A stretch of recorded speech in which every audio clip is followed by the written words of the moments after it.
Bon, et alors j'ai la chance de recevoir ce matin l'un des plus grands cinéastes français qui, après Le Péril jeune, Un air de famille, L'auberge espagnole, Casse-tête chinois, Ce qui nous lie, encore, vient nous présenter ce matin son 15e long métrage qui est aussi son premier film sélectionné au Festival de Cannes. Alors, serait-ce le film de la maturité? On va poser la question à Cédric Klapisch. Bonjour. Bonjour. Et merci d'être avec nous.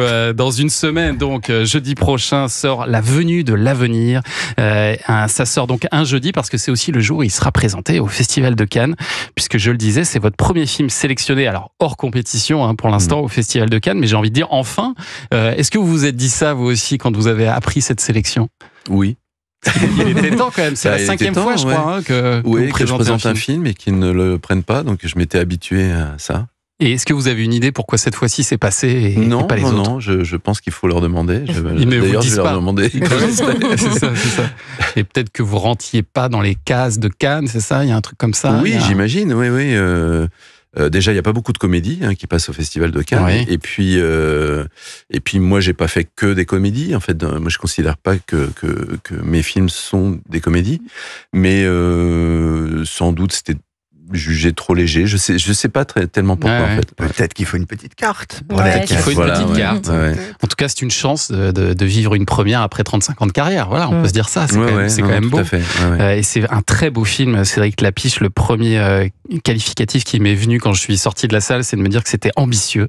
Est-ce qu'on peut dire que c'est le film le plus ambitieux que vous ayez réalisé? Peut-être, parce qu'il y a beaucoup de sujets qui sont traités dans le film et moi, je me rappelle quand j'avais fait mon premier long métrage, Rien du tout, qui était aussi un film ambitieux. On m'avait dit « Qui trop embrasse mal étreint ».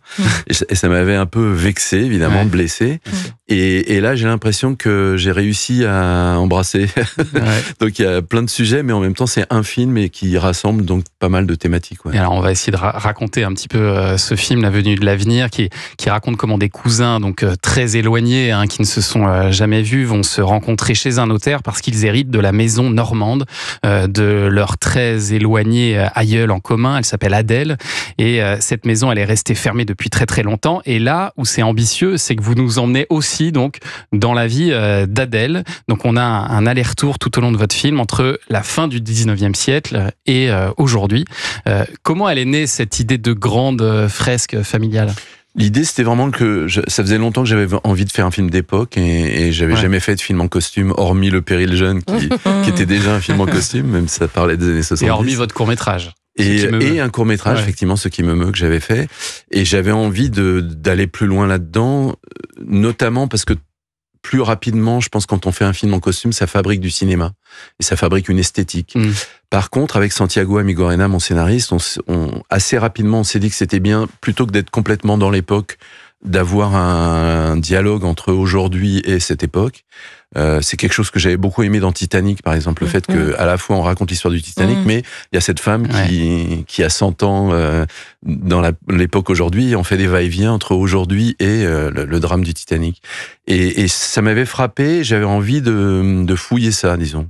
Ouais, c'est un film aussi sur la filiation, sur la transmission, sur la résonance entre le passé et le présent dans une même famille. Et puis c'est aussi un film choral que vous avez réalisé, Cédric Klapisch, parce que alors c'est vrai, il y a beaucoup de thèmes, il y a aussi beaucoup de comédiens dans ce film. C'est très riche comme casting. Il y a 2 quatuors qui mènent la danse. Du côté du passé, il y a Suzanne Lindon, Sarah Giraudot, Paul Kircher, Vassili Schneider. Et puis dans le présent, ces 4 cousins, là, Julia Piaton, Zinedine Zoualem, Abraham Vapler, et puis mention spéciale pour Vincent Macaigne qu'on adore. Il est exceptionnel. Il est très bon partout, drôle, mais là, il est particulièrement drôle. Ce film-là, il est vraiment exceptionnel. Je suis d'accord.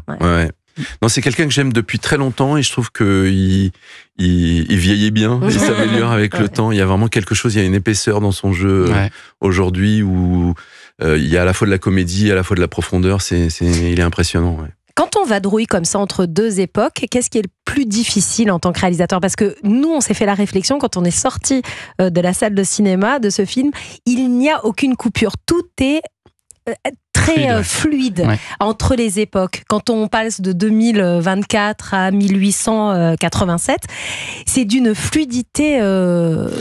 C'était très compliqué, à la fois à l'écriture du scénario et à la fois au montage. Et d'ailleurs, je remercie Anne-Sophie Billon, ma monteuse, parce que je crois que le travail, il est exceptionnel au montage. Et je pense que ce que vous racontez est lié à un travail extrêmement précis, minutieux, pour essayer de raconter une histoire, même si c'est sur 2 époques. Ouais. Et à la manière de parler aussi. Parce que vous avez pas fait parler les comédiens en 1895 de manière très différente de ceux d'aujourd'hui. Ça, je me suis demandé si c'était pour créer plus de fluidité, justement. Ouais, bien sûr. C'est-à-dire que c'est toujours compliqué, je trouve, dans un film d'époque, le fait d'avoir un phrasé trop littéraire, alors que le langage parlé, il existait déjà à cette époque-là, et donc on s'est beaucoup posé de questions avec mon scénariste sur est-ce qu'on pouvait dire ouais, par exemple, et donc ouais, ça existait. Donc il y a plein de mots comme ça qui sont des mots usuels où évidemment, notamment pour les jeunes personnages, pour Vassili Schneider et Paul Kircher, il y avait parfois, ils improvisaient, on leur disait non, ça t'as pas le droit de dire ça parce que c'est trop actuel.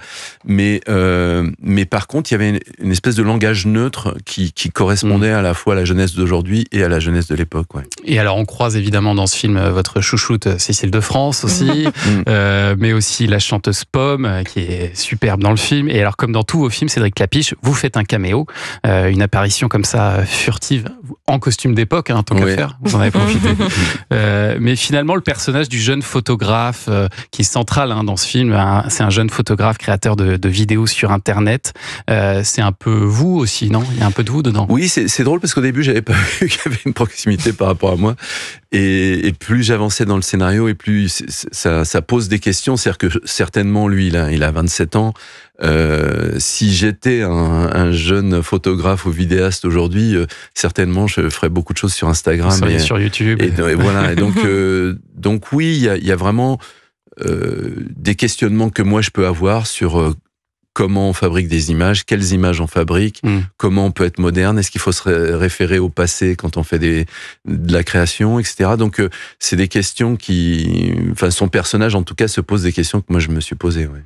Allez voir jeudi prochain La Venue de l'avenir, le nouveau film de Cédric Clapiche, et on va continuer à en parler de ce film, et puis on va aller faire un petit tour en musique dans votre magnifique filmographie dans un instant. On revient tout de suite sur Europe 1. 9h30, 11h sur Europe 1.